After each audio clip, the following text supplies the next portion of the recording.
Welcome to the Fatherhood Driving Together podcast with your hosts Kyle Cox, Jason Schuler, Chris Virgilio, and producer Aiden Brooks.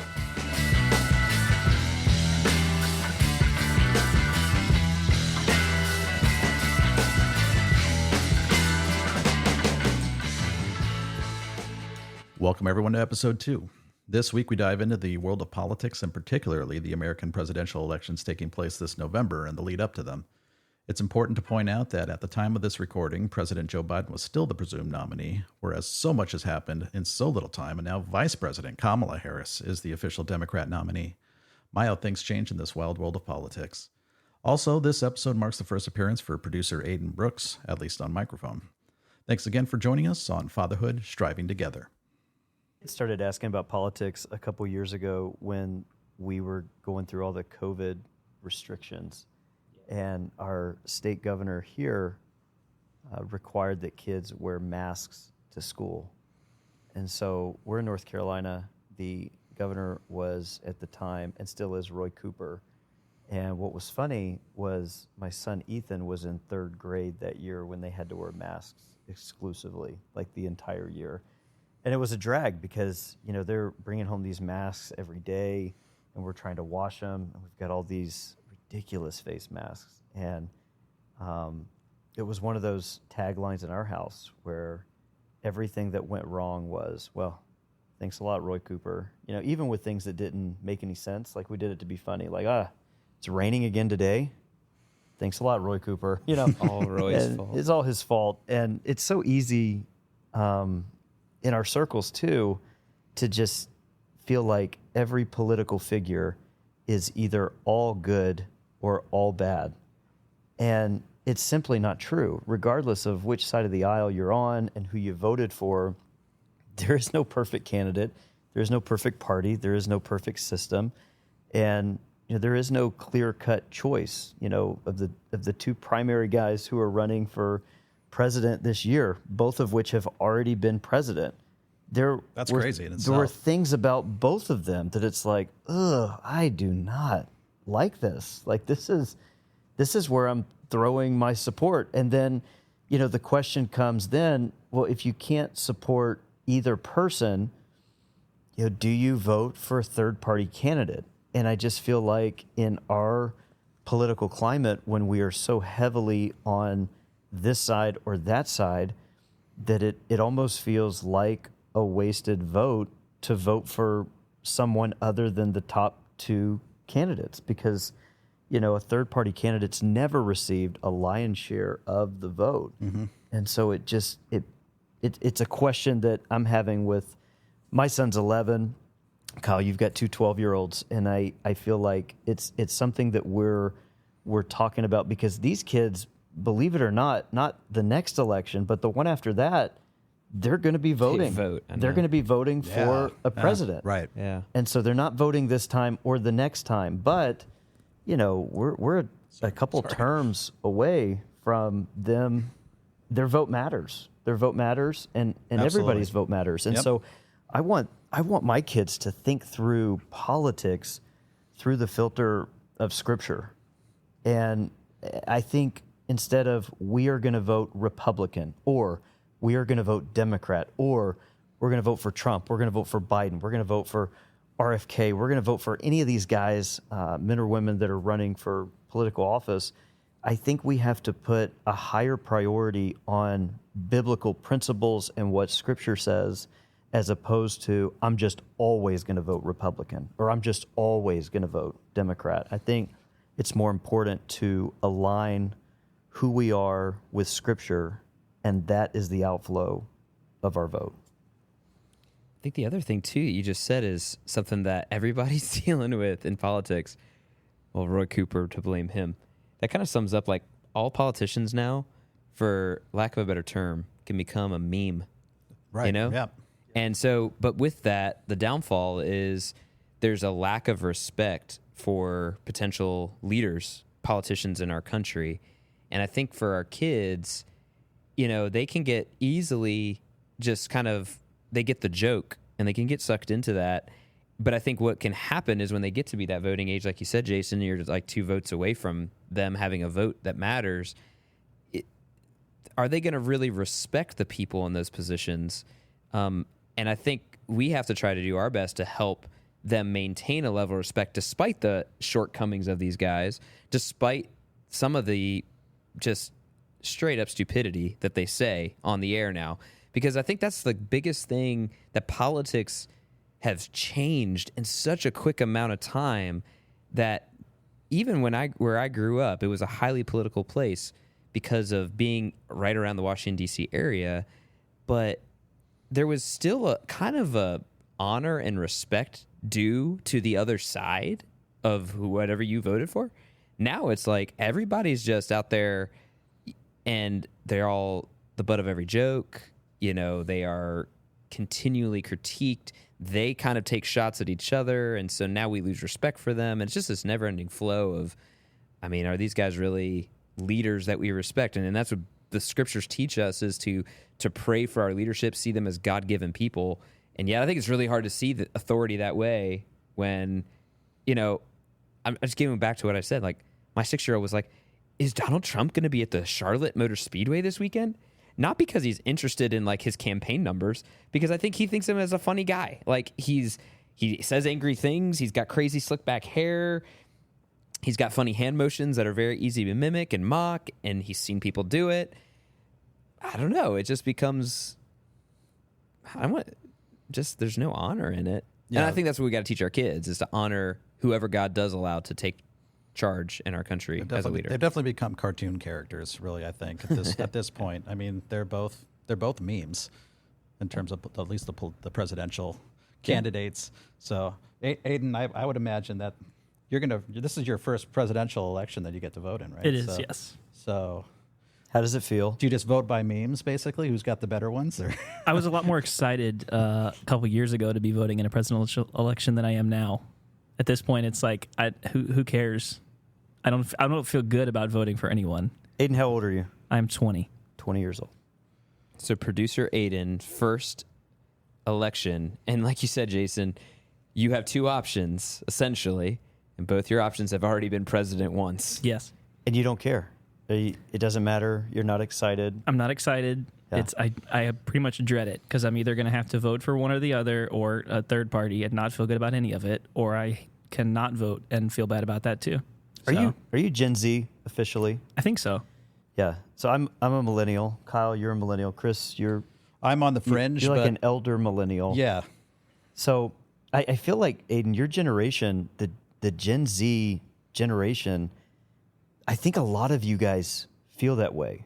And I feel that way to some degree. There's a total hopelessness. I don't feel it to the level that you guys as Gen Zers do. And I think it's your generation that's probably going to change a lot of that narrative. I think, is this the best we can do? Like, think about this. Like, if you were to put the top 3 candidates on a stage together, you've got RFK, who a lot of people are saying is the third candidate. Like, to listen to him speak makes me sad. Like, it just his voice, he sounds awful. And it's like, well, that's not very presidential, even if his name is Kennedy. And then you've got Biden, who over Memorial Day weekend, like you were talking about the Lowe's Motor Speedway there in Charlotte, Biden at a Memorial Day rally was listening to some gentleman speak, and he's asleep. He falls asleep. Yeah, that's scary. On the stage, like eyes closed, head nodding. He's asleep. And then Trump is at the Charlotte Motor Speedway saluting during, not the national anthem, during the performance of Amazing Grace. Like, he's saluting. And it's like, these are the 3 guys. These are the guys. And not even RFK as much as the other 2. It's like, this is the best that we've got.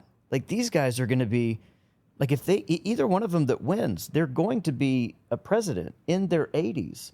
And, you know, if you do any research on the founding fathers, like my daughter just did a living wax museum, and she chose Eliza Hamilton because of the Broadway Hamilton. And she's looking into, you know, Washington and Madison and Jefferson and Alexander Hamilton. like these guys, George Washington retired from being president before he was 50. Like he took his 2 terms and he went to Mount Vernon. He was out and he had not turned 50 years old.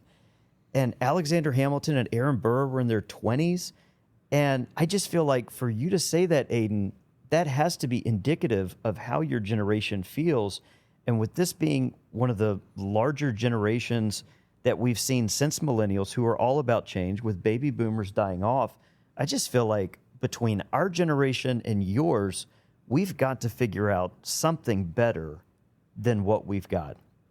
Right. I think Chris used the word hopeless. I would say hopeless or just even apathetic is kind of how I would describe my generation about politics, because it's really, I feel like there's not a lot of hope, at least in the current state, because neither of the candidates, or none of the 3, if you want to say that, are anywhere close to, I think, an average of what Americans think. None of them are anywhere close to my age. Like, I'm 20. I don't want to vote for an 80-year-old president, because regardless of what side of the aisle they're on, they still don't really understand what I feel like just because they're 60 years older than me.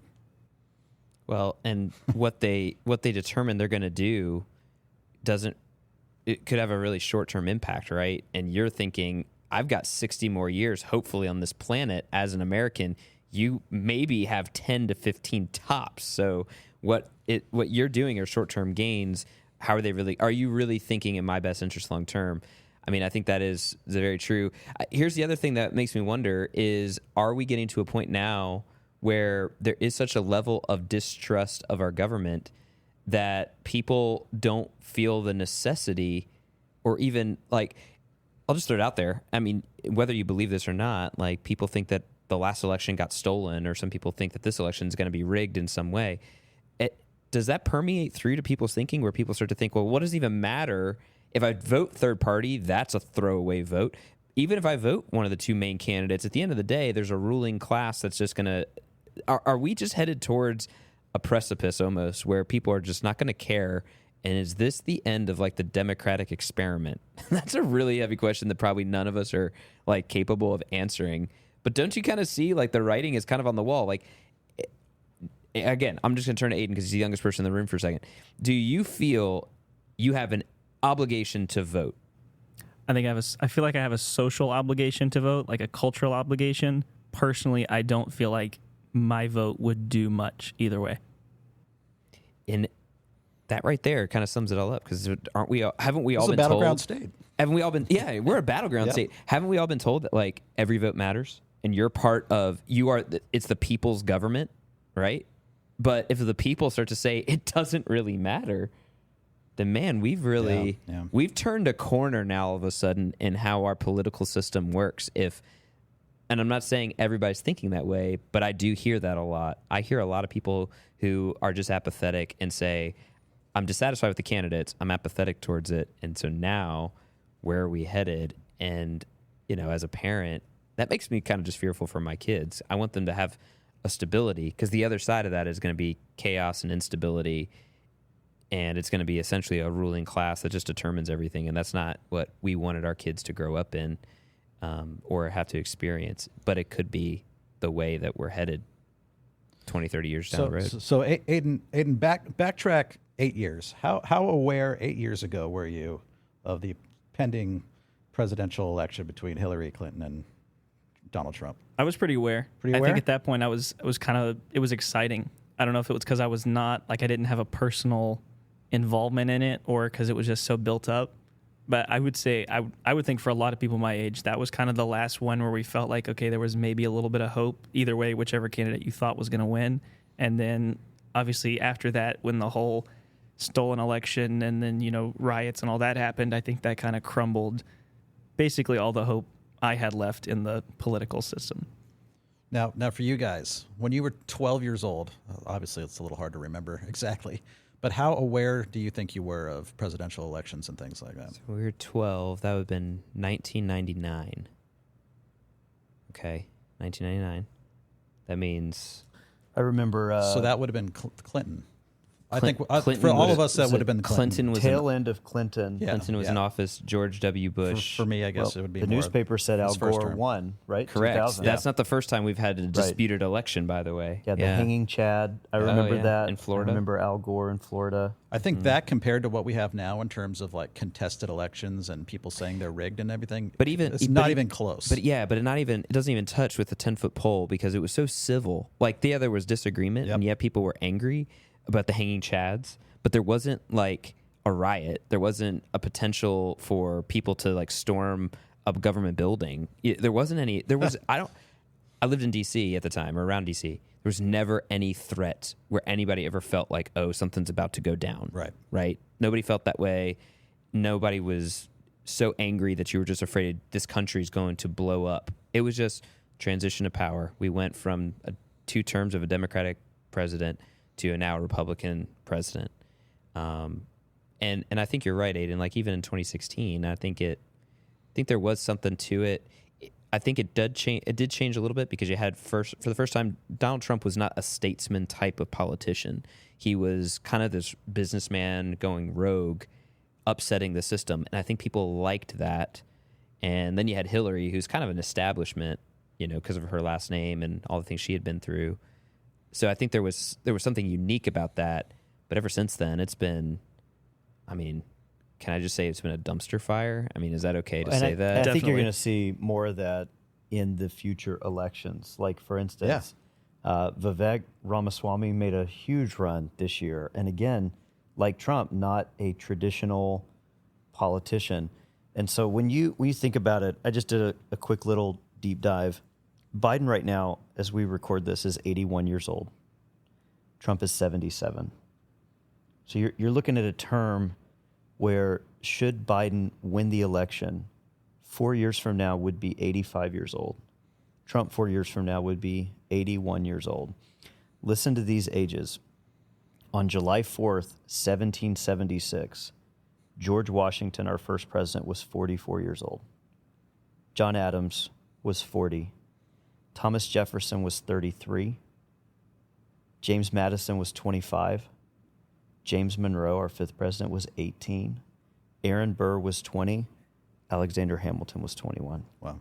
These are the founding fathers. Now, to be fair, Washington didn't actually become president until like 1790 something. 89, 90, so I think. somewhere, Yeah, something like that. Yeah. And so by the time John Adams became president, which you can look at the dates, if it was Washington, for 8 years, which would have been, 14 years after this, James Madison was like 60.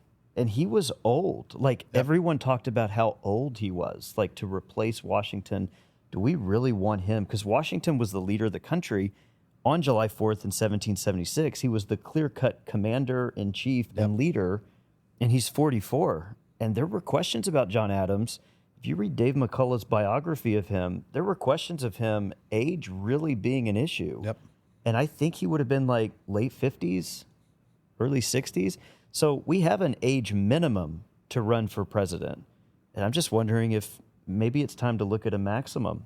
You're in air traffic control. What's the age where they start to force you into retirement in that age? So the month that we turn 56, that is our last month that we can be an active air traffic controller. Because scientifically, people begin to lose a step cognitively after that time period. So why then would we think it's a good idea for the leader of our country to be in his 80s, which one of these two men will be after this election? From day one, of the next term. From day one of next term until, the last day of their term, we're choosing between two guys that are essentially in their 80s. Like, we wouldn't trust them to be an air traffic controller, but we're going to trust them with the future of our free nation. It's a little bizarre that we would speak do that. to sort of the hopelessness part of the whole thing is there's definitely an inertia built into the whole political sphere. I think the Leviathan, if you will, of politics that just there is such an industry built up in it where there's so much momentum created from media, from political action committees, for all the money people, all the the stakeholders, if you will, the big players, that everything is geared towards pushing them into the spotlight and making them the people that are going to be there come election time. You know, there's an industry in this. It's not by accident that these people become our candidates. The political parties and whatnot, they have favorites. There's so many things that push into this, and I'm talking mostly presidential elections, but it's starting to trickle down to your obviously your congressmen, your senators, your local politicians, even in a lot of cases.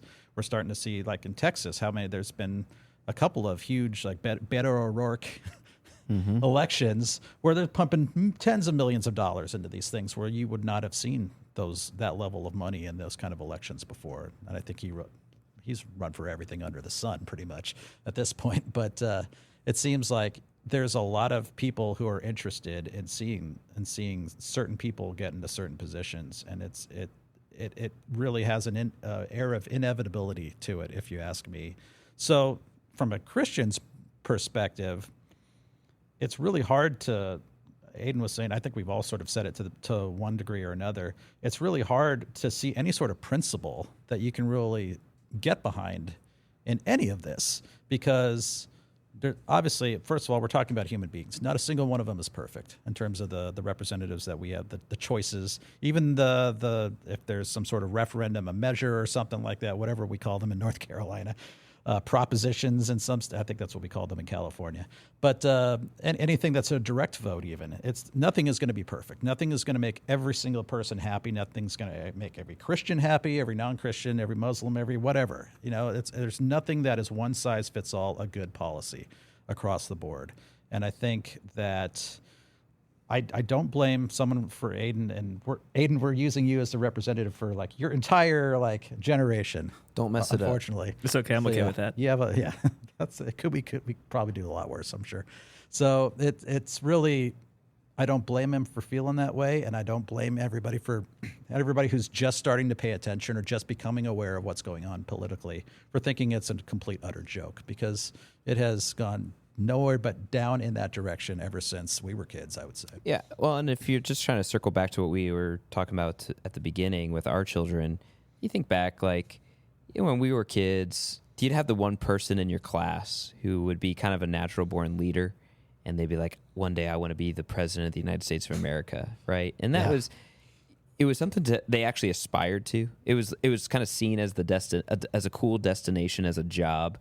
And now, if you ask one of my kids, hey, you want to be the president of the United States? I asked him one time, like, hey, would you be interested? My older son said no. And I pushed. I said, hey, why is that? And honestly, he basically, what he could try to articulate was, I don't want to deal with the nonsense that they have to deal with. And what he was I think he was alluding to, was some of just the constant negativity and the fights that a president has to deal with from the other side. And he saw that, and he's like, I have zero interest in being that guy. Yeah. And so, like, that's some of his personality, but I think it speaks to, again, what we were talking about, is that this isn't a position that we highly regard anymore. There's so much distrust, and there's so much, I would just say there's a leeriness to the position and to government and to authority. That's where, as believers, you're right. Our ultimate faith and our hope is not in the political system and not in a sinful person making decisions carte blanche. Our hope is in Christ, and our hope is in Him. And at the same time, we also want to train our kids that those in authority are placed there for your good. And authority itself is good. And we have to try and balance that so they don't just throw it away. Because I think that is something that can easily happen. And I have seen it happen in younger people, working with students, seeing people in school age, they see authority in a different way. And I think that's kind of a trickle down of how we're handling politics now, because it has gotten just divisive. There's just a vitriol that just spreads between both camps, and it's just ugly. Would you say that Christians have a duty to vote? Now, like biblically speaking, Yeah. I would tell you if you're a Christian, you're not under a mandate from Scripture that you have to place a vote in America. Now, is it smart to? Is it wise to? Would you be leveraging the gifts that God's given you, living in a free country in a democracy where you're allowed to vote for your leadership? Because that's a right that many people before you have not had. Mm-hmm. Then wisdom speaking, you probably should, because you have the ability to. But, oh, I knew this was going to happen at some point. I was excited about that possibility. For those just listening, the lights just went out. Yeah. Do we need to like wave our Somebody arms has around? to stand up. Aiden, I vote you. I don't know where the sensor. There oh, it is. Chris got it. Nailed it. But yeah, Serve my purpose. But if you, I mean, and I guarantee you, if this podcast reached the lights of day and we had an email set up, there will be somebody who emails and wants to throw verses at me and tell me that I'm wrong. But I don't see it in the scriptures where Jesus is commanding you to place your vote.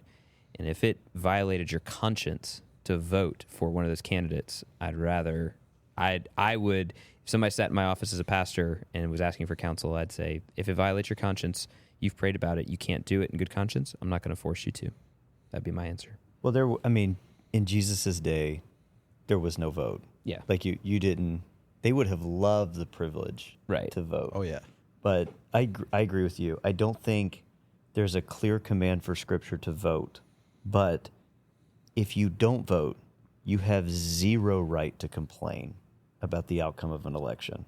Like if hypothetically you feel like as a Christian, I'm going to vote for Trump, I'm not going to vote for Biden, and then election day comes and you throw your hands up and say, forget it, my vote doesn't count, and then you don't vote for Trump, Biden wins the election, for the next 4 years, you don't have any grounds You can't to be on complain Facebook. You can't be on about Facebook the anything. next day. Oh, this president's the worst. Don't be You that di- guy. You didn't vote. Your comment capability is Great. Now disabled. we're stuck with this guy till he's 85. Well, that's tough. You could have gotten out and voted. You had the right to do it. It's an American opportunity that you have that so many other nations don't have. And in Jesus' day, the Jews could not have voted out Caesar. It wouldn't have worked.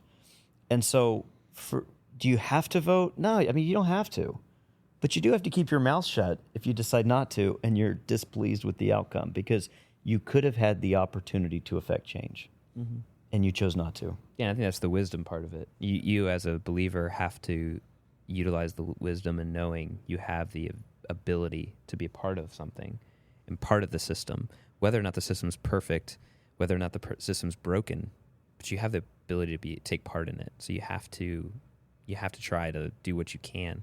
But like Jason said, if you did end up, don't be on Facebook the next day. That's probably been the most disheartening part of watching the election cycle the last couple of years, especially with the rise of social media simultaneously, is just the amount of believers that just enter into that space and they just let go of everything and No filter. and No shame. probably damage their Christian witness more than they ever could in person. Sure, You know, sure. so I think that's just something for us as believers. We have to be really mindful of our online presence, and election year is a year where I think you really, I'm not saying walk on eggshells, but I think you have to be really aware of where you are and what you're saying and how you're saying it.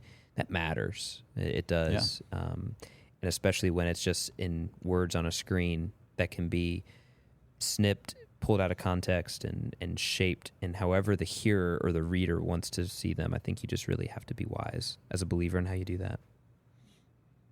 Yeah, I think there's a whole lot of things about being a Christian that are just even saying the word Christian. And in a political sense, it doesn't have a lot of meaning because In a political sense, you're just there's a huge spectrum of where people fall politically that call themselves in Christians. a political sense. If somebody who is a strategist walked into this room right now, the fact that we're sitting in a church in a swing state, they would make a ton of assumptions about us, Sure. and they would view us as a certain voting block that Yeah. would be for the red side of the party.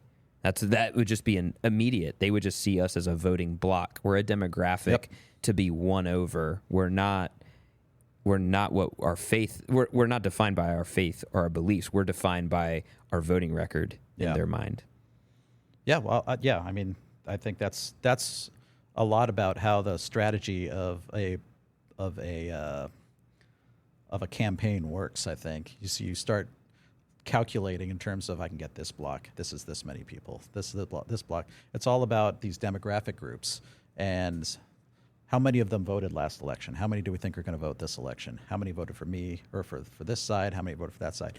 Those are the calculations that go on that really, in a lot of ways, I think, kind of influence a lot of the messaging, a lot of the commercials, a lot of the speech writing, and all that kind of stuff. And it stinks to be in a spot where you are assumed to believe to vote this, and this because you are this.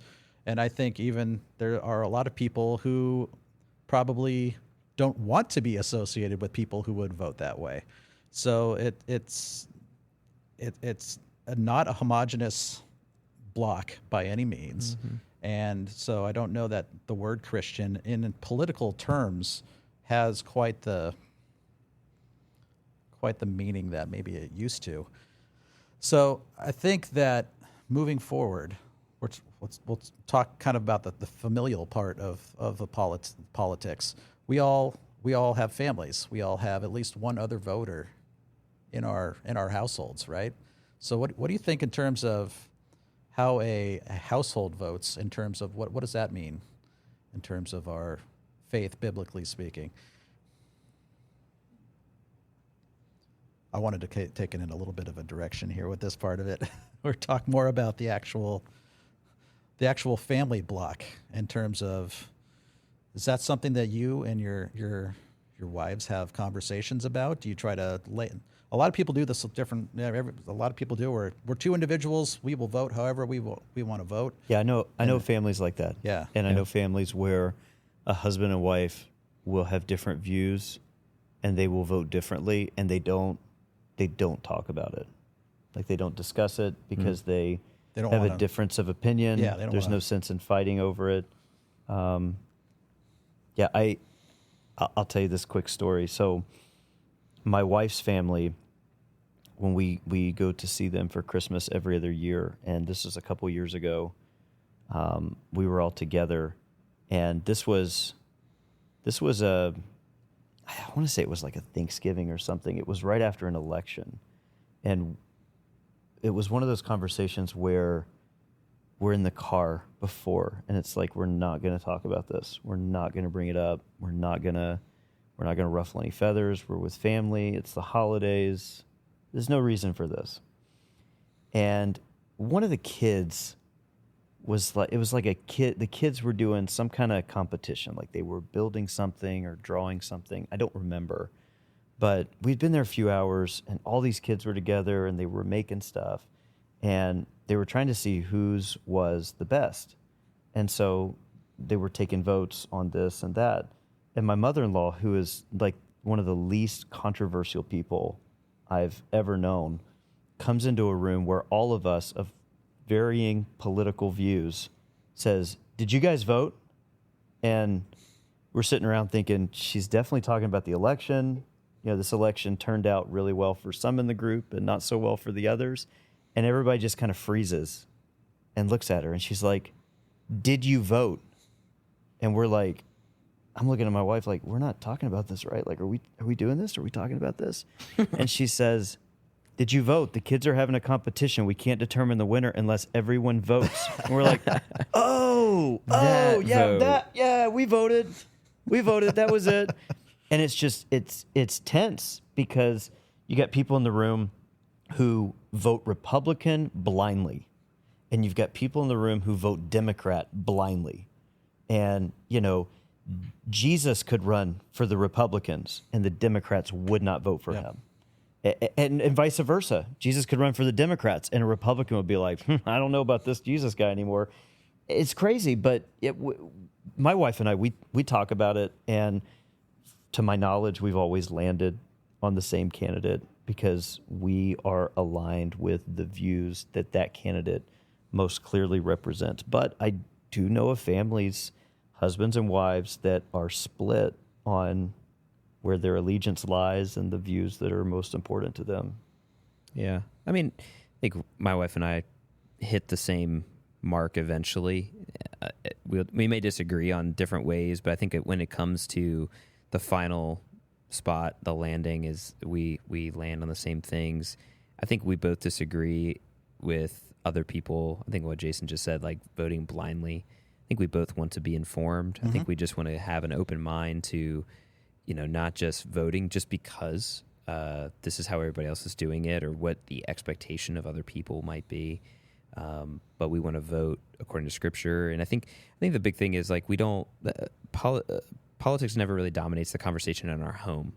And so, like, I would rather my kids, really be talking about biblical ideas rather than political ones, because we all have seen those kids, right? Like, I remember the kids I grew up with who the day after an election would be like championing so-and-so or talking about so-and-so. And it's like all they're doing is just regurgitating what they've heard at home. They have zero political view. Right. They just regurgitate what they hear at home. And so I always took that in my parenting style to be with my kids. Like, my wife and I don't want to ever make politics our end-all be-all. We don't want to get upset about them. We don't want to make them such a center of passion that our kids are like wrapped up in who won the election. Election night came and went 4 years ago or whatever it was, and our kids were just like, oh, we have a new president soon? Okay, that's how this works? Yeah. That's how it works. And like, that to me was a win, because, I just don't think my elementary school age children really needed to care that much. Yeah. Because at the end of the day, I want them to be able to, trust that Christ is still on the throne, and he is. And so if Jesus is still reigning, then it doesn't matter if it's blue or red, whoever's in the White House, whoever's got control of the House or the Senate, it's okay. It's okay. We are going to survive. And by the way, the church has survived. Like, the church survived Caesar. It survives Herod. It survives Nero. It survives the Middle Ages. It survives all types of political systems, and the gates of hell don't prevail. So I think that's, how we always kind of viewed it in our home. I don't know exactly where you wanted to go, Chris. I feel like you had something. You were trying to be. Some great answers. I think you wanted to go a different direction than maybe, but I don't know. Well, to kind of throw my sort of different not perspective, but experience, and to wrap that question up a little bit. I think for me, my wife and I politically, when we first met, were probably not nearly as closely aligned as we are now, and I think for me, even, I think coming to faith since, I'm going to say it was probably since the last election officially, that my outlook on politics has changed quite a bit. Not really necessarily the way I would vote, I think, but I would say before that, politics was up here, maybe not the top, but it has come way down since then. And now here's a big election coming up, and there's been several smaller elections since, but I think the weight that I give these elections now has just dropped precipitously. It is not even close. I don't think it's nearly as important, and I don't pay as much attention to politics anymore. I keep my eye on things a little bit, but I'm not nearly as immersed in, say, content creators, radio shows, any of that kind of stuff. I used to be way into that stuff, and I'm not nearly as much. The stuff that I like to consume now has much more of a Christian worldview, I think, as its backbone. Maybe they talk politics a little bit here and there, but I'd say that has shifted quite a bit. Now, my wife has kind of shifted a lot too, and I think this is something kind of naturally happens with couples. And Jason, you work a lot with younger couples. I think there's a tendency for two people, if they're this is their divide politically or whatever, as they get married and they have kids and stuff, I think they tend to kind of funnel together into some place that's a lot more unified, I guess. I don't know, maybe not 100% obviously, but I think having kids especially changes your outlook. And religiously, obviously, I think one thing my wife said is she started taking religion a lot more seriously when we had kids. And I think she knew she was already thinking that before the first kid was even born. And I think that, so I think there's a whole lot of things that change in your life when you have a family, when you get married. It doesn't obviously take effect on everybody, because not everybody makes that change. Yeah. But I think there are a lot of different things to think about. And that's one of the things that I like about the show that we're doing here, is we're kind of talking about things that I think are going to align with that idea a lot, and try to sort of shape how people make their decisions. But I think in terms of the family stuff, I think talking with kids and everything around this time of year is probably good. Even 7, 5, and 3-year-olds like I've got, my 3-year-old will not understand one bit, but my 5-year-old is probably going to think that she's running for president next. So sure, why not? She's to help them understand that these people are not the best of society. These people are not who we should be worshiping. These people are not. They're going to make some big decisions for us, but they're not the most important things in our lives, and we shouldn't look at them as such. Let me ask you one thing that you said stuck out to me. So you look back and you were immersed, you said, and like you really enjoyed politics and watching stuff. What was, do you think, the draw? What drew you in so much? Was it so much, I guess the two things I can think of, and maybe there's a third option that I'm not thinking of, but one would just be you cared and believed that whatever happened in the outcome of that election would dictate the course of our country, and by design, maybe the course of your own life as a part of that country. Mm-hmm. So you had that care, or was it just because it was just entertaining? Like, was there an entertainment value to it that keep you drew in? So I don't know, what was it? Because I feel like that's what most people... It was the first one, I'd say. I think it's nice to have an idea of what is going on around you, like what other people are doing and thinking, and what might be coming in the future. I mean, I guess following politics in a way, you can kind of make some predictions as to what might happen, or how some people might react to certain things, or maybe the direction that things are moving in. I don't know that it really did me any good, to be honest.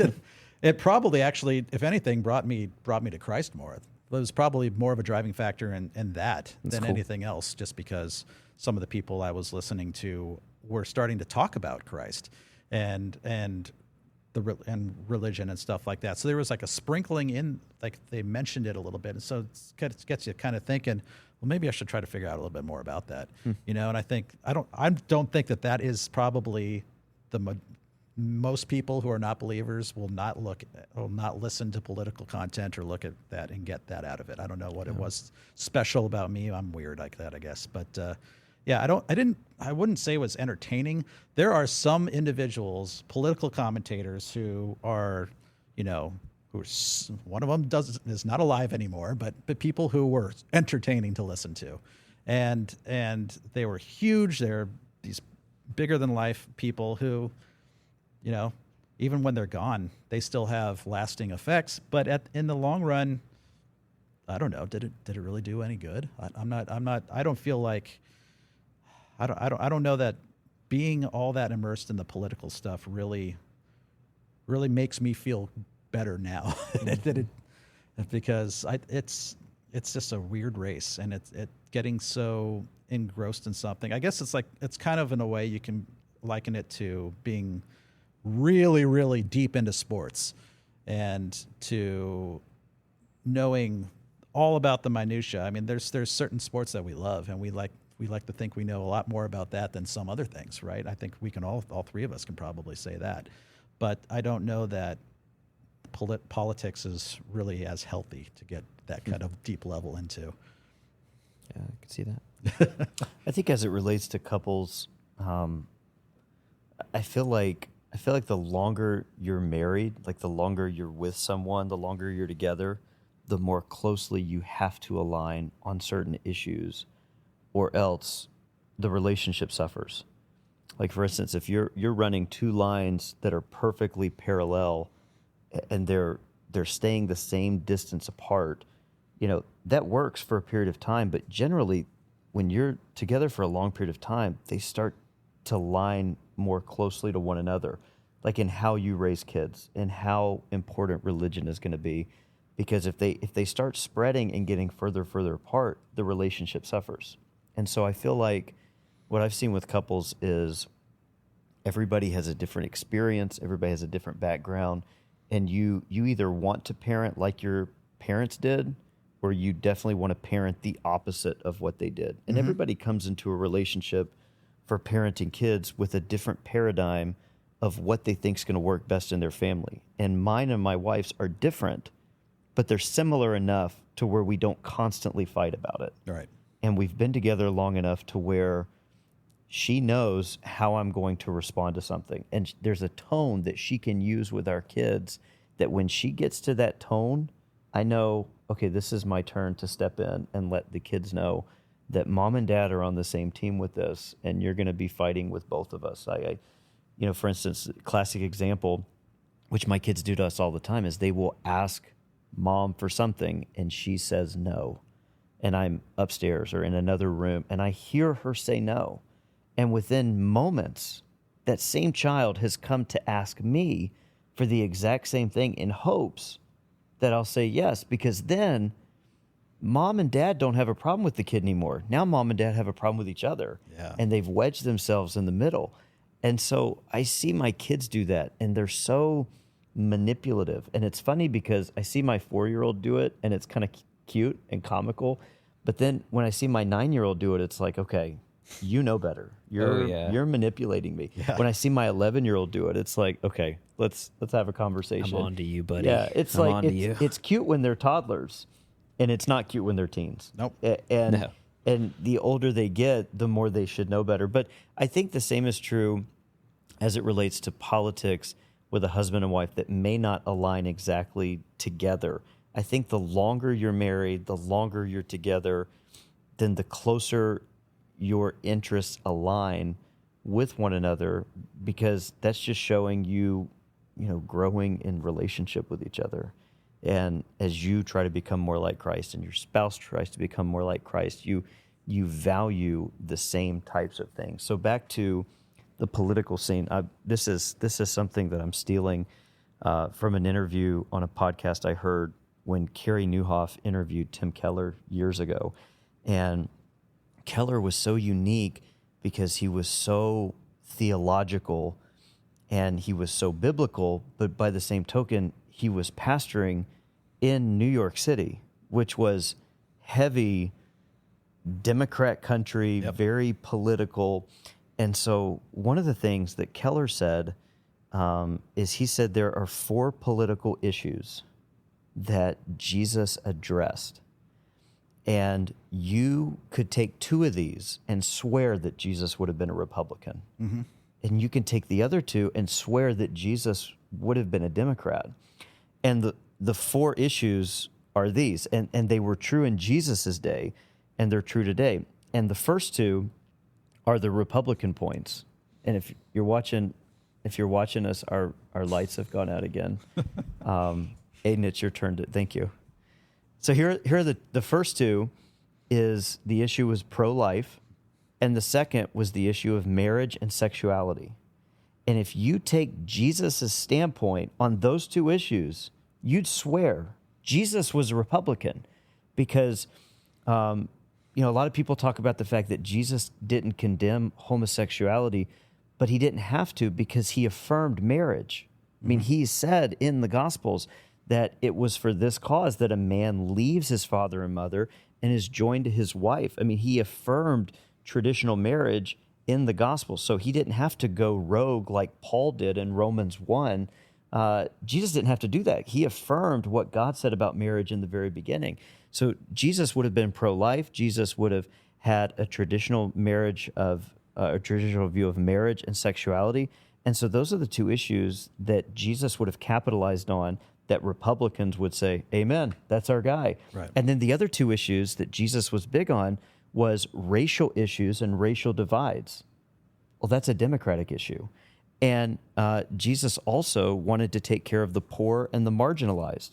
There's another issue that aligns more closely with Democrats. And so what Keller was brilliant in his life of doing was he was presenting these 4 issues not as, well, you must be a Republican and you must be a Democrat. It was Jesus took these 4 issues and they were big in his day, and they're still political issues for us today. And so for me, I would align more closely to the Republican side of these four because I don't see racial issues or the poor and marginalized to me as significant as the other two, which are traditional marriage and sexuality and pro-life. To me, I see those issues as more paramount than the other two. But the Democrat would say, well, I mean, you just hate this certain ethnicity of people, or you're just obviously not poor. You've never been marginalized. You don't understand it. And I would have to see that point and open a dialogue and discussion on it. So that came from Keller, those four things. And it was a tightrope that he had to walk in his church, in his area, and in his day. And I think we have to be wise when we look at these two, because the Bible has something to say about all of these things. And I think it depends. I think it comes down to priority. Where you're going to place the higher priority on issues is really how you're going to align more politically because of this. Right. That's interesting. Just hearing you go over those four categories, I can already think in my mind, I can rebut all four of them in terms of, okay, well, maybe this is more of a Democrat issue, but Republicans this, or maybe these two are more of a Republican issue, but Democrats this. I can think of kind of counters to all four of those.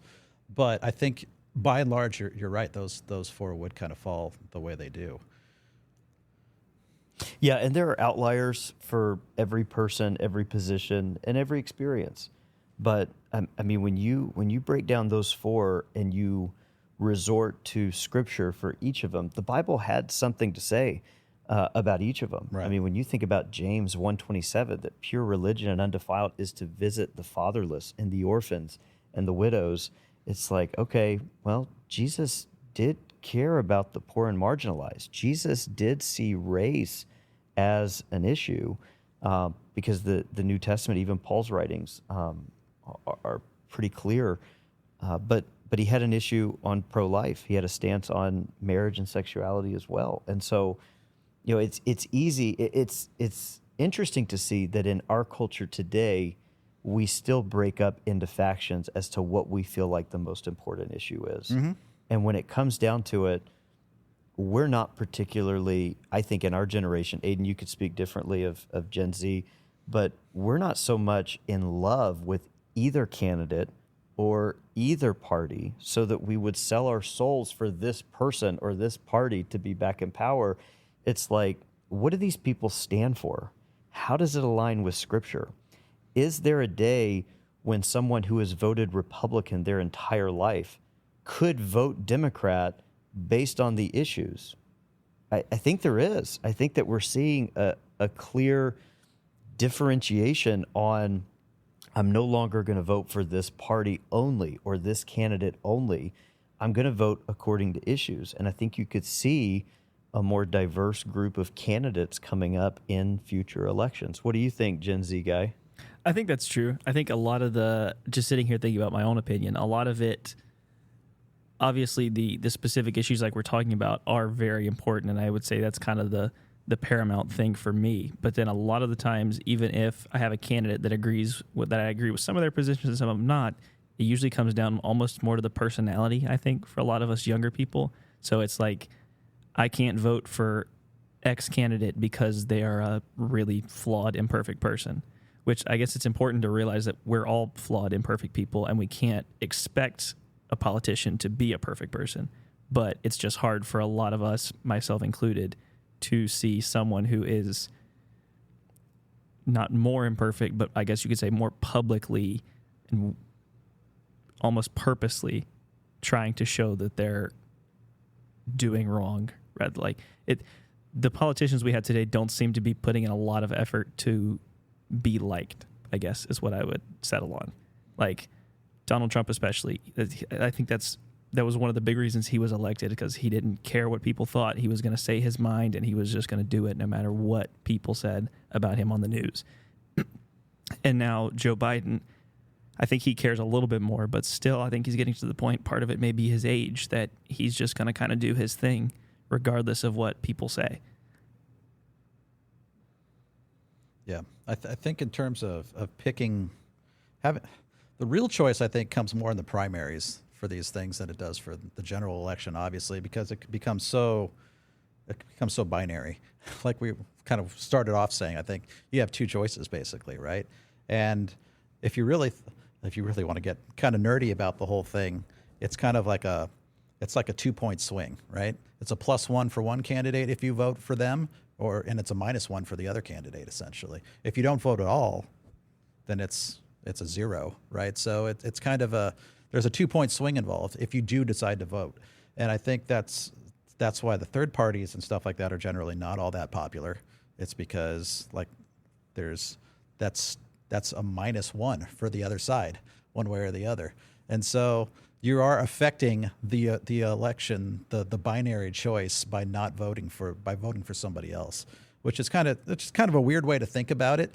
But I don't think that how I vote in the primary is completely different than how I vote in the general. I will not have voted for either of these two guys a single time in a primary when we're all done. Actually, well, I guess we are done with that part of it now. Yep. So we can't see him again. Right. Well, we don't have a chance to vote for any of them. I guess if somebody doesn't win this one, they could try and run it back in 2028. They probably will. Yeah. Yeah. So technically, there was at that point, we're looking at almost a 90-year-old in the presidency. Yeah. Possibly. You know, what stands out to me, something that you kind of all three of you guys have said, you know, there's a point at which we could foresee a Republican becomes a Democrat or vice versa, where a Democrat becomes a Republican. When you were talking about, Aiden, like when you observe the candidates and you hear them talking, they don't really care if they're liked by other people. What I think, though, some comments that you've seen from both sides where they realize, I could lose this thing. They start to change their tune on certain issues. All that to be said is what this reminds us of in this system is people change and people are not constant. So if you place your faith in people, they will let you down for that very reason. They're going to change their mind at some point. Or they're going to be strong against, abortion one day, and then you'll ask them again a couple of months later, and they're trying to win. They see a demographic that's slipping out of their hands, so they go, well, I think it could be somebody else's decision, or maybe we could lessen up about, well, hold on, now what do you do? Because if you throw all your eggs into that person's basket, you just aligned yourself to say, I believe in them no matter what they do. Well, hold on, they might change one day. Do you still believe in them? And that's where I think, teaching our kids, reminding ourselves, reminding each other, politicians change, people change like the wind, and yet Christ is the same yesterday, today, and forever. And that is why, for my kids, like, I don't care who's in office, I don't care who you vote for, when it comes down to it, because at the end of the day, if your faith is in Jesus, he's the only one that is going to be the same in 20 years when maybe we have a 50-year-old, or we're running it back with 35-year-olds. I don't know. I mean, Jason, you and I are eligible this year. I don't know why we haven't talked about this on the podcast. This is where we first started. You got two guys who, for the first time ever in their existence, are eligible. Mm-hmm. I mean, if you wanted to push your write-in vote, do it now to our audience of many. What is the eligibility? Is it 35? 35. Born in America. Yeah. You're there. Check. Yeah. So Schuler 2024. Yeah. I mean, that isn't on the ticket. But no, maybe 2028. Okay. I'll have to get some funding together. Go fund me. Go fund me for 2028. Go fund Start me for now. President. But no, that's what sticks out to me in this whole conversation is that these things all change. Politicians change their stripes because they have to. Donald Trump changed his stripes, right? Let's all go back. He's been in the public eye for a long time. Yeah. Go back to the 90s, right? When he was in the public eye, he wasn't a Republican. No. He's found himself to be a Republican now, but he'll change some of his tune. Joe Biden, if you look at his voting record back when he was in Delaware, even when he was the vice president, what some of the things he said under Obama, some of those things are different today. Oh, he was anti-abortion at one point. Because he was a Catholic. He's a Catholic. Yeah. These guys flip-flop. And I'll tell you, Obama was too. Yeah, and these guys are going to continue to flip-flop. And I'll tell you what, a lot of Republicans would hate to hear me say this, but as a Christian who works at a church, I mean, you say what you want about Trump's stance on abortion, pro-life. Is he with us? Some days, yes, and some days, no. But here's what scares me about Trump getting into office. The national debt is just growing at an exponential rate. And he is a businessman. He is a problem solver. And look at the numbers. The economy was better under Trump than it is under Biden. And there's no debate. It's just a fact, Look at numerically. anybody's pictures of what gas prices were the day Biden took office. I mean, say what you want. The economy was much better under Trump. And I would imagine if he were to get elected, the economy would rebound and be better again than it is now. However, it's not going to we're not going to see an economic culture and an economic boom under 4 more years of Trump that's going to get us out of national debt. And so I don't know if this is a hot take. I've thought this for a long time with Trump. I think the Christians are going to be the ones that push him over the edge, come out and vote, and Trump's going to win in November. He's going to get into office. And I believe within a year of him getting into office, I think he's going to turn his back on the Christians that got him elected. And I think he's going to come after tax-exempt status of churches and property tax of churches. Because you look at the amount of property that churches own and what they could pay in property tax and sales tax that the government is not getting, he could make a significant dent in our national debt if he comes after tax-exempt status for churches and that goes away and paying property tax. There are churches who own property of, upwards of 50 plus, 100 plus acres. Like you're looking at property value, our property value at this church where we live, where we're situated, what's on our street, what's across the street, what's in our area. Like our church alone would be paying a significant amount of property tax on a yearly basis that would hamper us in a way where we would not be able to hire and maintain the staff or the budget that we do. And that would hurt us personally. And there's not a church in America that owns their land that should not be concerned about that. And so I could see him using the Christian vote to win the nomination and win the presidency, and then turning on the Christians that got him elected to take away their tax-exempt status, their property taxes, which is an instant boom to the economy toward the national debt. And then we're all like, oh, wait, what have we done? That's a fascinating idea. I had never thought of it that way, but you know what? We're not saying it's going to happen because we have no idea. I hope Trump's not listening because it's a terrible idea. I just gave him the best idea to get us out of debt. But you know what's scary is that whether it's him or Biden, what do they really care about what happens after them? Because their political careers at that point are over. I mean, again, we're not trying to be morbid, but their lives are almost over at that point. And to go even a step further, I mean, Trump himself, he has political connections that he's created, but he doesn't have any loyalties to the Republican Party to that degree. He has no loyalties. Where he has to worry about what happens after him and what state he leaves the reputation of, like the Republican National Convention. He doesn't have that. Joe Biden, same thing. Like at the end of the day, he'll be a career Democratic politician, but at the end of the day, if he wins the election, what do we say? He'll be 85 by the time, or when he ends his term, or when he takes office. So again, he's ready just to literally go on to green pastures. I mean, so again, I'm not trying to be sick about it. The reality is neither of these guys, they're going to be serving a second term of some type. They don't have any allegiances, so they don't have to set up for future success, and they can burn bridges all they want. I mean, that bridge, the Christian bridge in the Trump camp, he could burn it. I mean, what does it really matter to him? He's in office. And his legacy, if he burns that bridge, will still, even if that fails, will still be, hey, when I was in office, I overturned Roe v. Wade. Yeah.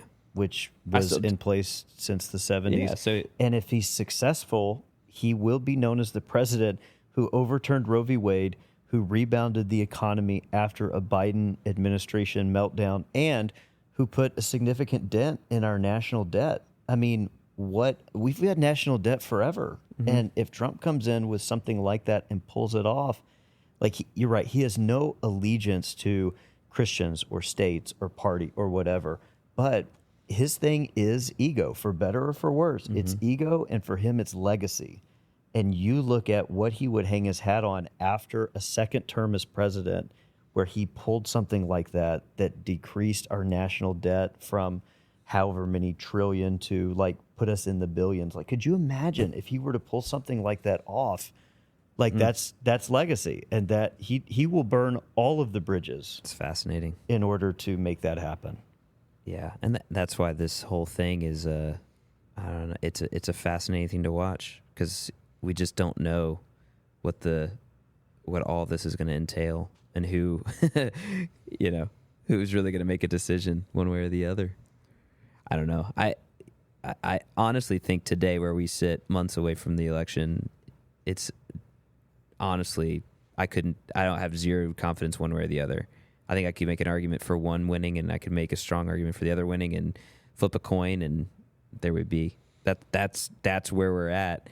And it's going to be fireworks. It is one way or the other. It's just annoying. I think that the takeaway for me in this conversation is, I think regardless of your kid's age, if they're at the age where they're asking questions about politics, I think you should have an honest conversation with them and do so from a biblical standpoint. You know, we're not voting for a pastor, okay? We're voting for a political leader. We're voting for a president who, regardless of who they are, they will be significantly flawed. And every politician that gets even close to this stage is politically flawed and personally immoral to some level. They had to get there at some point to get to the level at which they are. And I think you have to have an honest conversation with your kids politically on, there will never be a perfect reigning culture until King Jesus, millennial reign, new heaven and new earth. Like that's what we're looking at. And everyone else until then is going to be flawed. And do you have a responsibility to vote? Maybe. Do you have a clear command from Scripture? I don't see it either. You can't complain if it doesn't go your way. But I think you got to have honest conversation with your kids, because, like it or not, you are effectively training the next generation of voters. And you want them to be Republicans? Do you want them to be Democrats? Or more so, do you want them to vote based on biblical principle? And the biblical principle is going to outlive the Democratic Party, the Republican Party, and every president that any nation has ever had. I think that's the thing, that if we can train our kids, what Paul says in Philippians 3 is that we are citizens of heaven. Like, that's where our citizenship is placed. You may have a passport from the United States of America, and it may say that you're a citizen of this country, but Paul always took it a step further and said, no. Your first identity is you're a citizen of heaven. And if you look at the Apostle Paul's life, he would leverage his Roman citizenship when he needed to. But he always knew that was only for the sake of the gospel and furthering the gospel. So he wanted to always have God's kingdom placed first in his life and everything that he did. And that's what we have to be training. I think that's one thing that I see, if you're looking generationally, I think you're seeing a bit of a split, so to speak, in the church, where we are distinguishing what you just said, that politics and religion are separate, that we don't marry the two. We don't marry our political views into our biblical identity, that you can be a believer and vote this way, but your biblical identity informs how you vote. It's not the other way around. That your political identity informs your religiousness or your gospel belief. And I pray that happens, because I think if we can train our generations to come to think that way, they'll love their country that they're in. They'll care about the people, because that's what they would see, is that God commands us to love others and care for the brokenhearted and the needy and the poor. So we want to see them flourish. We want to take care of the vulnerable. We want to take care of the disenfranchised, because we love people, because God loves them and they're created in his image. That's what we want to see. So therefore, we love our country for those reasons, but we love Christ more, and we know that he's the answer. And whatever we are going to do is going to be to leverage more people to meet their Savior, because their greatest need is not their physical needs being met. It's first their spiritual need, and that's what we want them to know. So I think that's where we want to go, and that's what our churches are, in our church as well, are training future generations to do, because I think previous generations, those lines got blurry, and I think now, because it's getting easier and easier to distance yourself from some of the nonsense that politicians say, as a believer, you're starting to distance ourselves from political parties and candidates. Not everybody, but I think hopefully that's where we're headed.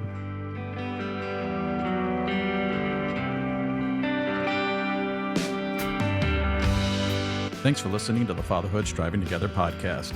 Be sure to follow or subscribe to catch future episodes. Consider leaving a 5-star review and look for more future content coming soon.